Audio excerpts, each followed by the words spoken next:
इस वीडियो में आप सभी का स्वागत है। छात्रों, आज हम किताबें इस कविता के बारे में जानकारी प्राप्त करने वाले हैं।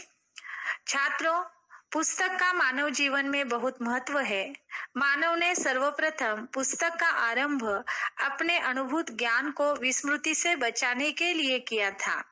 विकास के आदिकाल में पत्ते, ताड़पत्र, ताम्रपत्र आदि साधन इस ज्ञान संग्रह के सहायक रहे हैं, ऐसा पुस्तक का इतिहास स्वयं बताता है। पुस्तकें मानव को अपना अनुभव विस्तृत करने में सहायक होती हैं।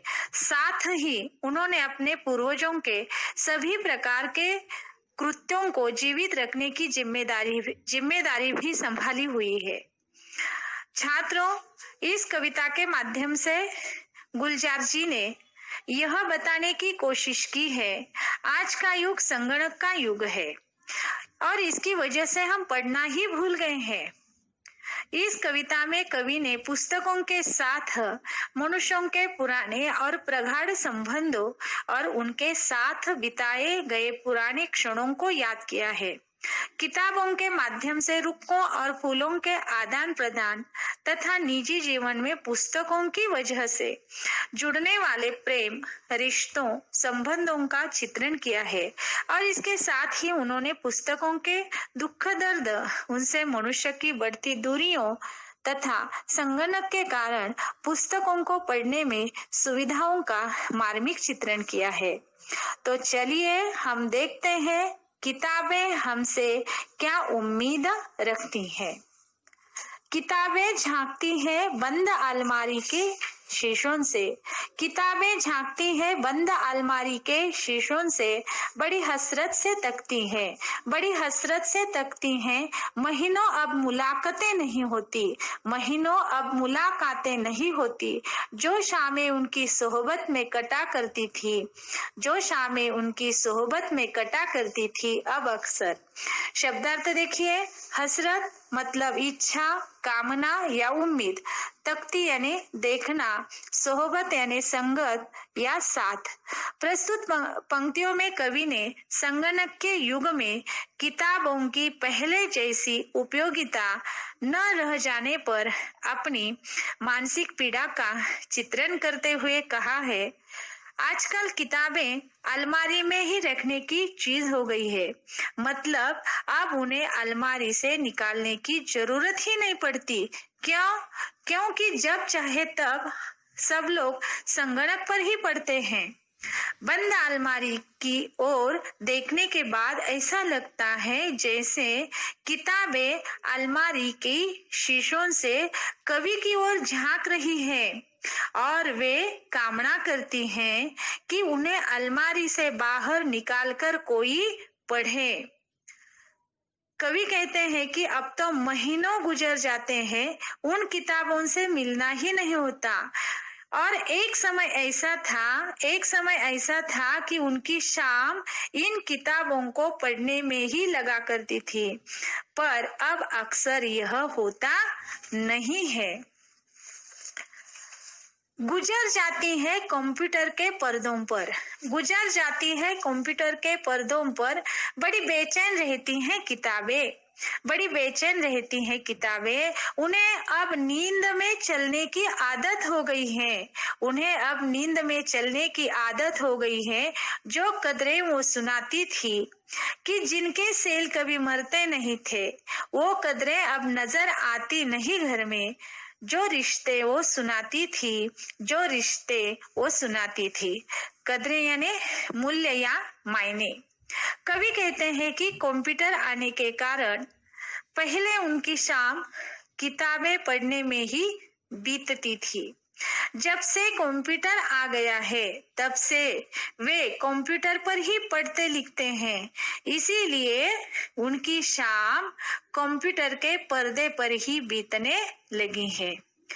इस वियोग के कारण ये पुस्तकें बहुत ही बेचैन रहने लगी है। इतना ही नहीं तो अब ये किताबें नींद में चलने लगी है। इसका मतलब कवि को अब ये किताबें सपने में दिखाई देती है। इन किताबों से जिन मानव मूल्यों की जानकारी मिलती थी और जो अक्षुण्ण हुआ करते थे, वे मानवीय मूल्य अब घर में नजर नहीं आते हैं। ये किताबें रिश्तों को, संबंधों को हमें मार्गदर्शन करती थी। कंप्यूटर पर किताबें पढ़ना आरामदेह और सुखदायी हो जाने के बावजूद कागज की खूबियां कवि के मन से नहीं गई है। वह सारे उधड़े उधड़े हैं। कोई सफा पलटता तो एक सिसकी निकलती है। कई लफ्जों के मानी गिर पड़े हैं, बिना पत्तों के सूखे टूंड लगते हैं। वो सब अल्फाज जिन पर अब कोई मानी नहीं उगते, सफा यानी पन्ना, अल्फाज यानी शब्द। प्रस्तुत पंक्तियों में किताबों की प्रशंसा करते हुए कवि गुलजार जी कहते हैं कि किताबें हमारे रिश्तों के बारे में बताती है। वे सारे संबंध अब उधड़ गए हैं, टूट से गए हैं। अब उन किताबों का कोई पन्ना पलटते हैं तो उनकी हालत देखकर रोना आ जाता है और उनके गले से सिसकारी निकलती है। इन पन्नों से कई शब्दों के अर्थ फटकर गिर पड़े हैं। बिना अर्थ वाले शब्द ऐसे दिखाई दे रहे हैं जैसे वह बिना पत्तियों वाला ऐसा ठूंठ हो कि जिस पर अब उगने वाला कोई अर्थ नहीं है। आगे देखते हैं। जुबान पर जो जायका आता था, जो सफा पलटने का, अब उंगली क्लिक करने से बस झपकी गुजरती है। बहुत कुछ तह खुलता जाता है पर्दे पर। किताबों से जो जाति राबता था कट गया है। जुबा यानी जीभ, जायका यानी स्वाद, सफा यानी पन्ना, तह ब तह मतलब एक के बाद एक, राबता यानी निजी संपर्क। कवि पुस्तकों और कंप्यूटर पर पृष्ठ पलटने के तरीकों के बारे में कहते हैं कि किताबों के पृष्ठ पन्ने पलटने में जीभ को एक प्रकार का स्वाद मिलता था।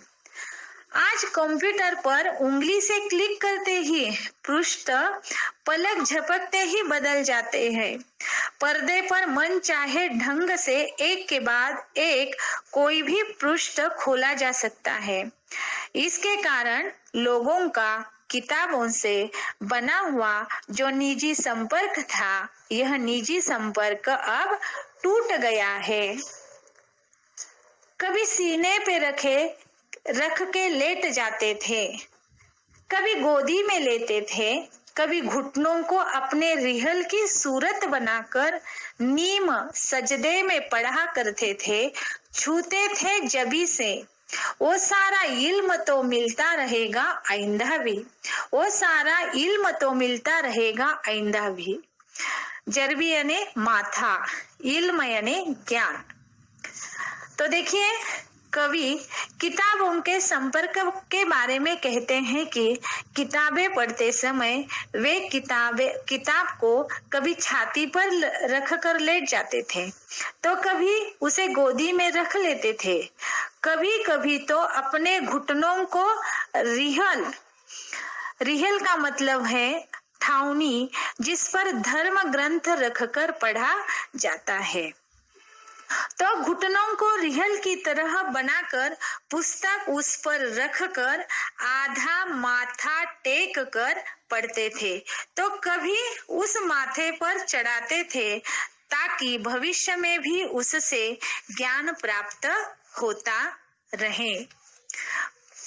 मगर वो जो किताबों में मिला करते थे सूखे फूल और महके हुए रुक्के ने चिट्ठी या संदेश पत्र, किताबें गिरने उठाने के बहाने रिश्ते बनते थे, उनका क्या होगा? वो शायद अब नहीं होंगे। उनका क्या होगा वो शायद अब नहीं होंगे। किताबों के साथ कुछ ऐसी रोचक बातें जुड़ी हुई होती थी। आज कंप्यूटर पर आधारित हो जाने पर अब शायद उनका अस्तित्व नहीं होगा, ऐसा कवि को लगता है। किताबों में कभी-कभी किसी के लिए फूल या संदेश पत्र रख दिया जाता था, जिन्हें सूख जाने पर भी संभाल कर रखते थे। ये उनके संबंधों को, रिश्तों को ताजा करते थे। किताबों के गिरने और उठाने के बहाने कुछ लोगों के जिंदगी भर के रिश्ते जुड़ते थे। मतलब वे हमेशा पुस्तकें पढ़ते थे। जब पुस्तकें गिरते तो उन्हें उठाते। इसके बहाने लोगों के किताबों के साथ जिंदगी भर रिश्ते जुड़ते थे। अब किताबों का उपयोग नहीं होगा तो ऐसे रिश्ते या संबंध कैसे बनेंगे? इस प्रकार कवि गुलजार जी ने प्रस्तुत कविता के माध्यम से पुस्तकें पढ़ने का सुख, कंप्यूटर के कारण पुस्तकों के प्रति अरुचि, पुस्तकों और मनुष्यों के बीच बढ़ती दूरी और उनसे उत्पन्न दर्द को बड़े ही मार्मिक ढंग से स्पष्ट किया है। इस कविता से हमें यह संदेश मिलता है कि हमें नवीनता का स्वागत अवश्य करना चाहिए, पर अपनी पुरातन परंपरा की खूबियों को भूलना नहीं चाहिए। छात्रों, स्वस्थ रहे, मस्त रहे।